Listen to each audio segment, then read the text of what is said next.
हम किस प्रकार से इस कलयुग के समय में और इस दौर में कैसे हम परमेश्वर के वचन के अनुसार चल सकते हैं, कैसे हम पवित्रता का जीवन जी सकते हैं, कैसे हम बढ़ सकते हैं। हम देख रहे हैं कि आए दिन क्या क्या घटनाएं घट रही हैं। इस दौर में, इस समय में हम कैसे पवित्रता का जीवन जी सकते हैं, कैसे हम इस चीजों से बच सकते हैं। भजन संहिता 119 और उसका 9 पद क्या लिखा है? जवान अपनी चाल को किस उपाय से शुद्ध रखे, तेरे वचन के अनुसार सावधान रहने से। आमीन। आप तभी संसार में रह करके इन सारी चीजों से बच सकते हैं। अगर आप वचन ही नहीं पढ़ेंगे तो आप पाप से बच नहीं सकते हो, क्योंकि ये संसार उस दुष्ट के बस में पड़ा है। तो आप क्या कर रहे हैं? आप वचन नहीं पढ़ रहे हैं, आप प्रार्थना में नहीं आ रहे हैं, तो आप कैसे बढ़ पाओगे? परमेश्वर आपसे मिलना चाहता है, परमेश्वर आपसे बातचीत करना चाहता है। हाँ ठीक है, आप अपने घर में भी प्रार्थना कर सकते हैं, लेकिन परमेश्वर ने अपने भवन को इसलिए नहीं सुना है, इसलिए सुना है ताकि लोग बैठ के वहाँ पे आराधना करें। कलीसिया इसलिए स्थापित नहीं की गई है कि लोग अपने अपने घरों में करें। कलीसिया इसलिए स्थापित की गई है ताकि लोग भवन में आए, प्रार्थना करें,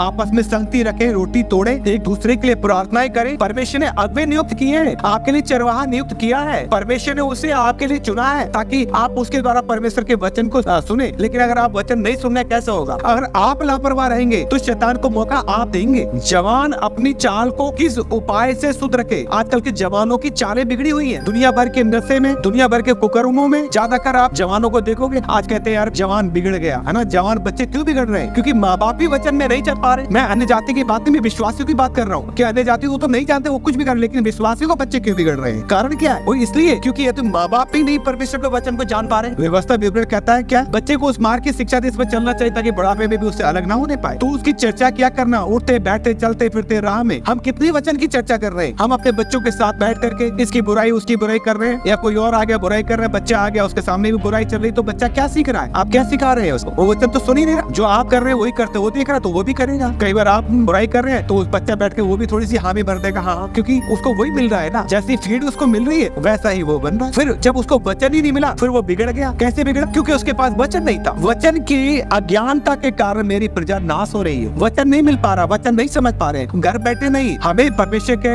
वचन को सीखना है, भवन में भी पहुंचना है। हालेलुया। अगर किसी कारणवश आप नहीं आ पा रहे, वो एक अलग बात है, उसके लिए भी आप प्रार्थना करो। अगर आपके अंदर वचन की भूख है, जक्कई के अंदर भूख थी और इसलिए वो प्रभु को देखना चाहता था, लेकिन प्रभु खुद उसके पास चल के आ गया, क्योंकि उसके अंदर भूख थी, ललक थी प्रभु को देखने की। यदि आपके अंदर भूख है वचन की, प्रभु रास्ते खोलेगा, मन दरवाजों को खोल देगा। वो कुछ भी असंभव नहीं है उसके लिए। बड़े बड़े लोग बदलते, हालात भी बदल देता है। जब बात जो पहले सोच रहे थे उससे अलग ही आप सोचने लगे। अरे भैया, अगर यीशु आपके अंदर है, जब यीशु आपके अंदर है, आपके बच्चे आपके अंदर से यीशु को देखेंगे। क्या चाहिए हमें? लेकिन आप ही यीशु को नहीं जान पाए, हमें नहीं पता है। अब हम कह रहे हैं कि हमारे बच्चे बिगड़ इसलिए रहे क्योंकि वचन क्या कह रहा है कि वचन नहीं सुन पा रहे। जवान अपनी चाल को किस उपाय से शुद्ध रखे। बताओ कैसे वो बचा रहे, कैसे बचेगा? आज हम उसे एक अच्छा मोबाइल तो दे दे रहे हैं, एक अच्छी गाड़ी लेके तो दे रहे हैं, एक अच्छे कपड़े तो उसे दे रहे हैं, लेकिन हमने क्या उसे बाइबल दी? क्या हमने वचन दिया उसे? हम उसके मोबाइल में नेट डालते, उस नेट के लिए पैसे देते, खुद भी यूट्यूब में देख रहे हैं दुनिया की वीडियो, बच्चा भी देख रहा है। क्या आपने उससे कहा कि तूने आज वचन को दे सुना, आज वचन की वीडियो तूने सुनी? उसकी कोई चिंता ही नहीं है। तो आपका नेट कौन इस्तेमाल कर रहा है? शैतान। उसका हथियार उसी को मारो, उसी के लिए इस्तेमाल करो। हालेलुया। शाऊल ने गोलियत को उसी की तलवार से मार डाला। हालेलुया।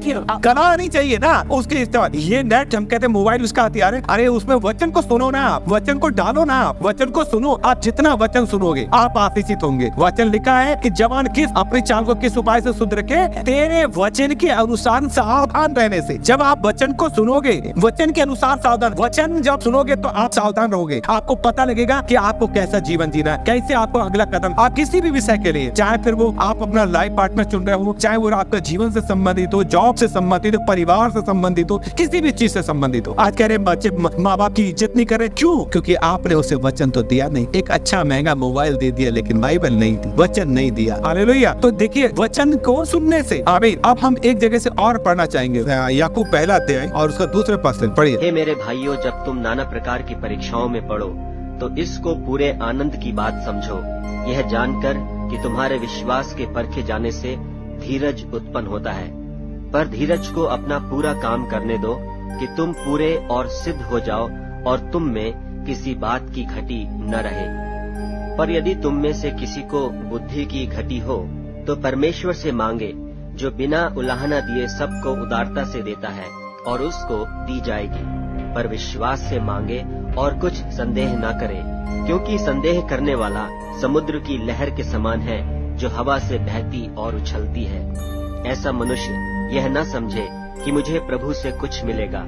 वह व्यक्ति दुचित्ता है और अपनी सारी बातों में चंचल है। ठीक है, ऐसा मनुष्य यह ना समझे कि मुझे प्रभु से कुछ मिलेगा। कैसा व्यक्ति? जिसका विश्वास समुद्र की लहरों के समान हो, कभी आ रही है और कभी जा रही है। हमारा विश्वास चट्टान के समान होना, परिस्थिति कैसी भी क्यों ना हो। हालेलुया। वचन कहता है विश्वास सुनने से और सुनना मसीह के वचन से होता है। तो जवान अपनी चाल को किस उपाय से शुद्ध रख सकता है? परमेश्वर के वचन के अनुसार सावधान रहने से। सावधान तब रहेगा जो वो वचन को सुनेगा, और जब वो वचन को सुनेगा तभी सावधान रहेगा। और सुनने के लिए क्या रहेगा? क्योंकि विश्वास सुनने से, विश्वास और सुनना मसीह के वचन से। वचन कह रहा है तेरे वचन के अनुसार सावधान रहने से जवान अपनी चाल को शुद्ध रख सकता है। तो वो वचन के अनुसार सावधान कैसे रहेगा? जो वो वचन को सुनेगा, क्योंकि वचन ये कहता है कि विश्वास सुनने से और सुनना मसीह के वचन से होता है। तो जब आप विश्वास करोगे तब आप आशीषित होगे। और विश्वास कैसे करोगे? जब तक आप सुनोगे नहीं, और सुनोगे तभी विश्वास करोगे। आमीन। और सुनने के लिए आपको कलीसिया में आना पड़ेगा, क्योंकि विश्वास तो सुनने से पड़ेगा ना। अब आप वचन ही नहीं सुन रहे हो, वचन पढ़ ही नहीं रहे हो, सुन ही नहीं रहे हो, तो आप कैसे विश्वास में? आप कई बार हो सकता है उसका गलत अर्थ भी निकाल सकते हो। लेकिन जब आप विश्वास में सुनोगे, वचन को सुनोगे, तब आप विश्वास में बढ़ोगे। हालेलुया। और जब आप विश्वास में बढ़ोगे तब आप वचन के द्वारा सावधान रह सकते हो। और जब आप सावधान रहोगे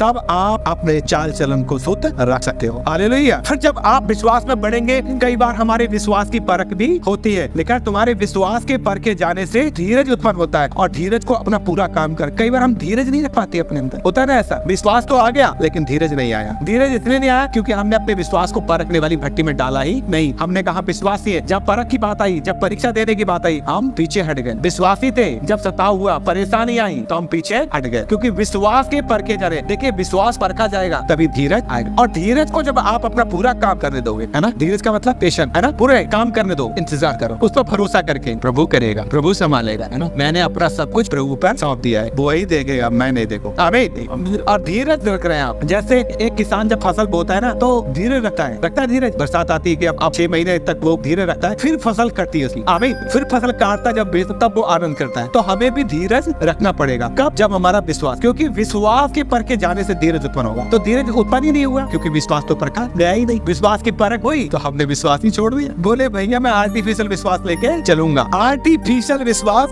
कुछ आशीष नहीं। विश्वास कैसा होना चाहिए? कर्म बिना विश्वास व्यर्थ है, विश्वास बिना कर्म बेकार है। हालेलुया। तो विश्वास कैसा होना चाहिए? चट्टान के जैसा। बाढ़ें आई, आंधियां चली, बाढ़ें आई और उस चट्टान पे टकराई, चट्टान गिरी नहीं। आपने वो तो वचन सुना ही है ना कि एक ने अपना घर कहाँ बनाया था? चट्टान पे, और एक ने बालू पर। दोनों पर टक्करें लगी। घर दोनों थे, बालू वाला भी घर था और चट्टान वाला भी, लेकिन गिरा कौन सा? बालू वाला। ये है आर्टिफिशियल विश्वास, बालू वाला, है ना। आर्टिफिशियल गुलाब देखने में सुंदर लेकिन खुशबू नहीं है। हालेलुया। लेकिन जो विश्वास आपको चाहिए, वो विश्वास तो वचन को सुनने के द्वारा होता है, और वो वचन आपने सुना नहीं, क्योंकि वचन कहता है कि विश्वास सुनने से और सुनना मसीह के वचन से होता है। विश्वास सुनने से, सुनना मसीह के। जब तक आप मसीह का वचन सुनोगे आप विश्वास में नहीं बढ़ सकते। तो विश्वास सुनने से होगा और सुनना मसीह के वचन से। तो आप सुनोगे कहाँ पर? चर्च में आएंगे, है ना, उससे आप सुनेंगे। विश्वास सुनने से बढ़ेगा, विश्वास सुनने से, सुनना मसीह के वचन से होगा। हालेलुया। और जब सुनोगे तब क्या करोगे? ये विश्वास काम करेगा। आप लिखा है फिर विश्वास के परखे जाने से। अब आप विश्वास तो कर लिया, फिर आपको परीक्षा वाले क्षेत्र में जाना पड़ेगा, है ना। मेरा दास अय्यूब को देखा, कोई नहीं है उसके जैसा। तो विश्वास पर परखा जाएगा, और विश्वास के परखे जाने से याकूब कहता है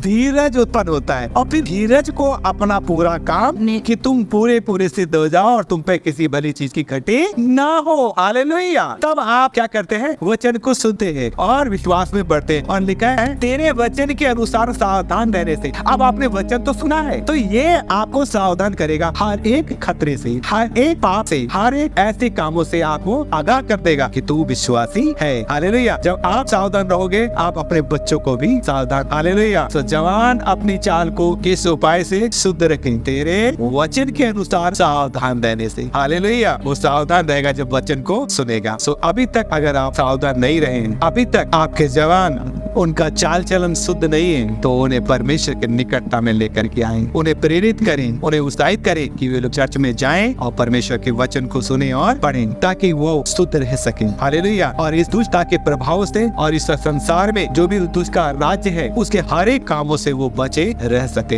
हालेलुया। तो अपने बच्चों को प्रेरित करें ताकि वो वचन को सुने, चर्च में जाएं, वचन सुने और सावधान रह सके। परमेश्वर आपको आशीष दे। जय मसीह।